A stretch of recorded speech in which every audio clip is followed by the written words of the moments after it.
Assalamualaikum everyone, welcome back to my YouTube channel. I'm back with a new video, and in this video I will solve self-assessment 8.3. So as you all can see that I have written question number 1 part A on the board. So basically we have to identify in each of the following pairs that which element is less non-metallic. तो basically हमारे पास अब हम non metallic की बात कर रहे हैं. Self assessment 8.1 में हम मेटेलिक की बात कर रहे थे. अब हम देख रहे हैं कि इसमें कौन सा नॉन मेटेलिक है. ठीक है, नॉन मेटेलिक के आपके ट्रेंड्स हैं कि when you move from top to bottom in a group तो आपके पास जो नॉन मेटेलिक है वो डिक्रीज़ होता है, and when you move left to right in a period तो आपके पास जो इसकी नॉन मेटेलिक है वो इंक्रीज़ होती है. तो ये आप लोगों को पूरा याद करना है कि टॉप टू बॉटम डिक्रीज़ और लेफ़्ट टू राइट इंक्रीज. ठीक है, और इसका अपोजिट मेटेलिक में है. जब आप मेटेलिक करेंगे तो उसमें टॉप टू बॉटम इंक्रीज है और लेफ्ट टू राइट डिक्रीज है. ठीक है जी. तो अब आपके पास दिया हुआ है एक बोरॉन और एक carbon. B stands for boron, C stands for carbon. Boron का 5 है, कार्बन का 6 है. ठीक है जी. तो अब हम आइडेंटिफाई करेंगे कि कौन सा लेस नॉन मेटेलिक है. पहले तो हम आइडेंटिफाई करेंगे कि नॉन मेटेलिक ज़्यादा कौन सा होगा. ऑफ कोर्स जब हम लेफ़्ट राइट जा रहे हैं तो इंक्रीज़ हो रही है. तो सी की जो नॉन मेटेलिक है वो बी से ज़्यादा है. तो सी की ज़्यादा है नॉन मेटेलिक. तो हमने क्या बोला, इन्होंने पूछा है कि लेस किसकी है. So the answer will be B. Simply हमारे पास आंसर बी है. क्यों? क्योंकि हमारे पास जो नॉन मेटेलिक है वो लेफ़्ट टू राइट इंक्रीज़ हो रही होती है. तो बी पहले आता है 5 देन 6 कार्बन. जब हम लेफ़्ट राइट मूव कर रहे हैं तो कार्बन की ज़्यादा हुई नॉन मेटेलिक, लेकिन हमारे पास क्वेश्चन क्या पूछा जा रहा है कि लेस नॉन मेटेलिक कौन सा है. तो फिर बी हुआ क्योंकि सी ज़्यादा है बी से, तो लेस क्या हुआ बी. इसी तरह हमारे पास पार्ट बी है. पार्ट बी में पूछा जा रहा है सी और SI. ठीक है, तो सी बेसिकली कार्बन है और ये सिलिकॉन है. ठीक है, तो सिलिकॉन और कार्बन 6 होता है, सिलिकॉन 14 होता है. तो कार्बन के नीचे ही सिलिकॉन आता है. ये एक ही ग्रुप में होता है, पहले कार्बन देन सिलिकॉन आता है. ठीक है, तो आपको ये पता चल गया कि अब हम ग्रुप आइडेंटिफाई करेंगे. यहाँ पे हमने पीरियड में किया था. तो अब बेसिकली टॉप टू बॉटम हमारे पास जो नॉन मेटेलिक होता है वो डिक्रीज करता है.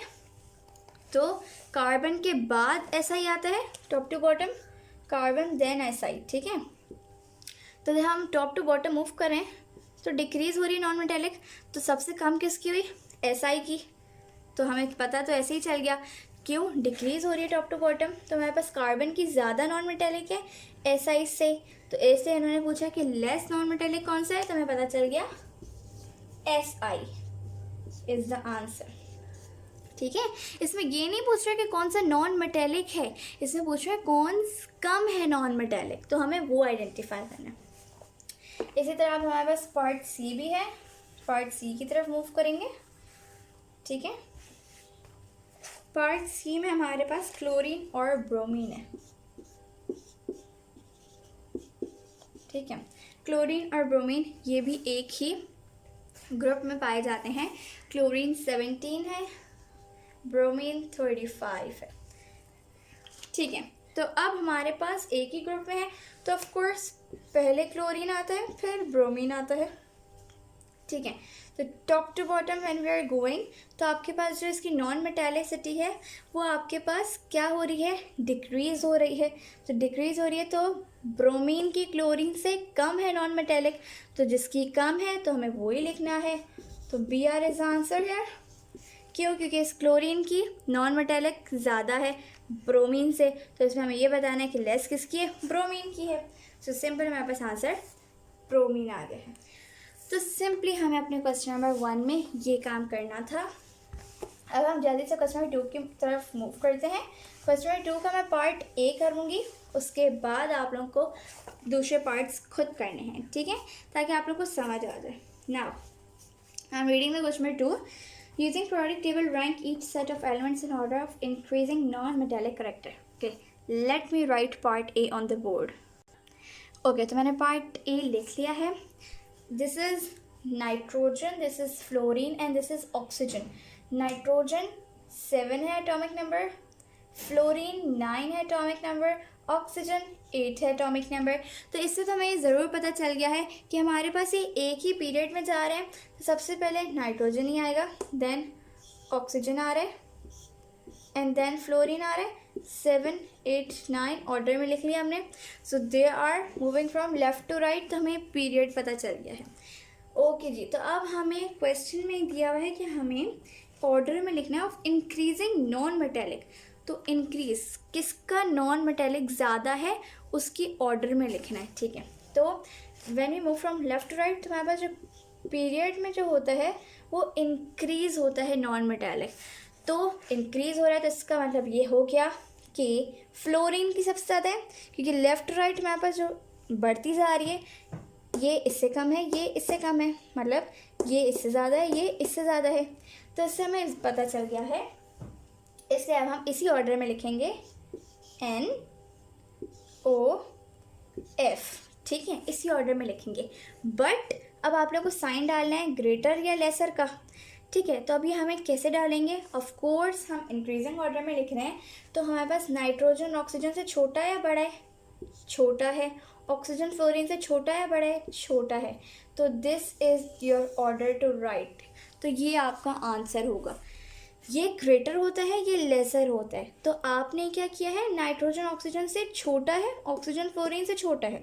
तो ये हमें तो पता चल गया कि फ्लोरीन सबसे बड़ा है, और यही बात है कि हमारे पास फ्लोरीन की ज़्यादा नॉन मेटेलिक है। तो हमने ये ऐसे ऑर्डर दिखाना था। आप लोग उसी ऑर्डर में लिखेंगे NOF, बीच में साइंस डाल देंगे। किस तरह, अगर ये वाला इससे क्या है, इसके लिहाज से आप लोग साइन डालेंगे। अगर ये बड़ा होता तो मैं इस तरह वाला साइन नहीं डालती, इस तरह वाला डालती, ठीक है। तो हमें इस तरह करना है।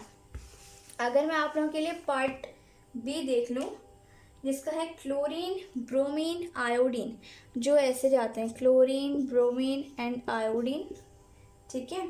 तो मुझे जो लग रहा है आयोडीन फिर ऊपर वेट, ठीक है। तो अब हमें इसमें वही करना है। नाउ अभी हमारे पास टॉप टू बॉटम है, टॉप टू बॉटम डिक्रीज़ होती है हमारे पास, किसकी, क्लोरीन की, ब्रोमीन की, आयोडीन की। तो अब हम किस तरह करेंगे इसको, टॉप टू बॉटम में हम जा रहे हैं, तो हमारे पास जो इस आयोडीन है, फिर सबसे ज़्यादा इसकी हमारे पास नॉन मेटेलिक कम होगी, और क्लोरीन की सबसे ज़्यादा होगी। तो हमें कम से ऊपर जाना है, क्योंकि इंक्रीजिंग ऑर्डर इज़ बेसिकली छोटे से बड़ा। तो हम IBR एंड क्लोरीन ऐसे करके लिखेंगे। अब आयोडीन ब्रोमीन से क्या है, छोटा है, ब्रोमीन क्लोरीन से छोटा है, तो क्लोरीन सबसे ज़्यादा होगा। तो आप लोगों को इस तरह लिखना है, ये आप लोगों का सिंपल आंसर होगा। तो बेसिकली सेल्फ असेसमेंट 8.3 भी हमारी ख़त्म हो गई है। पार्ट C भी बिल्कुल इसी तरह है, SI, S और P सिलिकॉन, सल्फ़र, और आपके पास P से फॉस्फोरस है, ठीक है जी। तो ये आपके पास चीज़ें गिवन हैं, इनको भी आप इसी तरह करेंगे। अब मेरी आखिरी सेल्फ असेसमेंट 8.4 होगी, जो मेरी लास्ट सेल्फ असेसमेंट होगी चैप्टर नंबर 8 की। तब तक के लिए मेरे यूट्यूब चैनल को सब्सक्राइब करें, मेरी वीडियोस को शेयर, लाइक और इसके ऊपर कमेंट ज़रूर करें। Thank you for watching my video. अल्लाह हाफिज़।